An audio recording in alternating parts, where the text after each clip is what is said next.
মা এই পাতা দিয়ে কি করবে মা? কচু পাতা দিয়ে? হ্যাঁ, কচু পাতার করবো, বাটা করবো। কি কচু পাতা? মান কচু পাতা এটা? কচু পাতা। হ্যাঁ, নিতে হবে এই শিরগুলো শুধু সব। পাতা নিতে হবে? হ্যাঁ, এই শিরগুলো সব ফেলে দিতে হবে। সবগুলো এরকম করে নেব, নিয়ে ধোবো, ধুয়ে তারপরে তেলের মধ্যে ভাজবো। এখন পাতাগুলো ছাড়িয়ে নিই, তারপরে আবার আসতে ছোটো করে। ছোট করে কাটতে হবে না? হ্যাঁ, ছোটো ছোটো করে কেটে নেব। এ দেখো বন্ধুরা,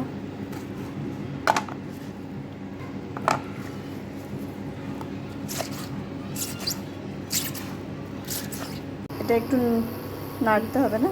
তুমি নুন কখন দেবে? পরে? পরে। জল দিতে হবে না এমনি? না, জল লাগবে। কম আছে এমনি টেনে যাবে? ঠিক হয়ে যাবে। জলটা টেনে যাবে। দুটো কাঁচা লঙ্কা দেবে। নুনটা এখন দেবো না, পরে। জলটা শুকাতে হবে না? এরপর জলটা শুকিয়ে গেছে। এখন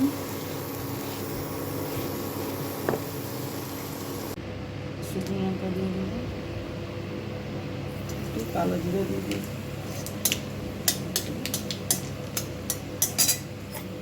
পেস্টটা।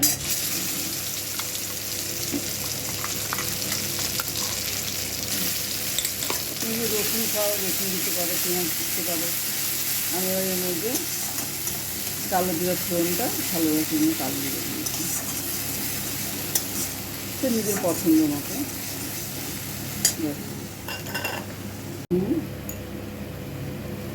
পরিমাণ মতো ফেলি,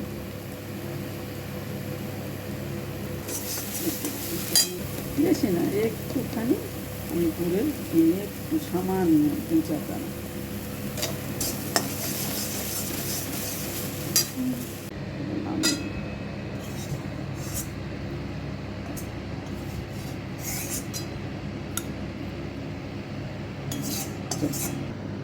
এরকম মানকুচি পাতা বাটা। তারপর মা মাছ ভাজছে, দেখো মাছ নারকেল দিয়ে হবে। তো দেখো মাছ ভাজছে, এই দেখো। তোমরা নারকেল দিয়ে মাছ দিয়ে কে খেয়েছো কমেন্ট করে জানাবে। এখন মাছ ভাজা হয়ে গেছে, উল্টোচ্ছে এক পিঠ। এই দেখো নারকেল দিয়ে মাছ দিয়ে। এরকম মাছ ভাজা হচ্ছে। তো মা মাছ ভাজছিল, এরকম মাছ তুলে নেবে এখন।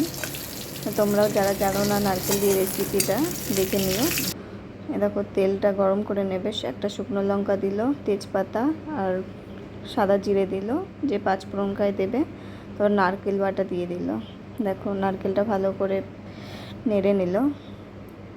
পরিমাণ মতো হলুদ, পরিমাণ মতো লবণ দিল। আর যে যেমন ঝাল খায় সেরকম দেবে। আমরা একটু লঙ্কার গুঁড়ো দিয়ে দিলাম। পরিমাণ মতো জল দিয়ে দেবে। তারপর ভালো করে নাড়বে মশলাটার জন্য। তারপর দেখো ফুটে এসছে, মাছটা দিয়ে দিলাম কড়াইয়ে। দেখো এখন ফুটছে, তার মধ্যে মাছটা তুমি দিয়ে দেবে। তারপর ওপর দিয়ে ধনেপাতা দিয়ে দেবে। দেখো দেখো তরকারিটা হয়ে এসছে আস্তে আস্তে। দেখো মাছের রেসিপি। তো আজকে দুপুরের মেনু হয়েছে দেখো ভাত, মাছের তেল, তারপর মানকচু পাতা বাটা, মাছ আর স্যালাড।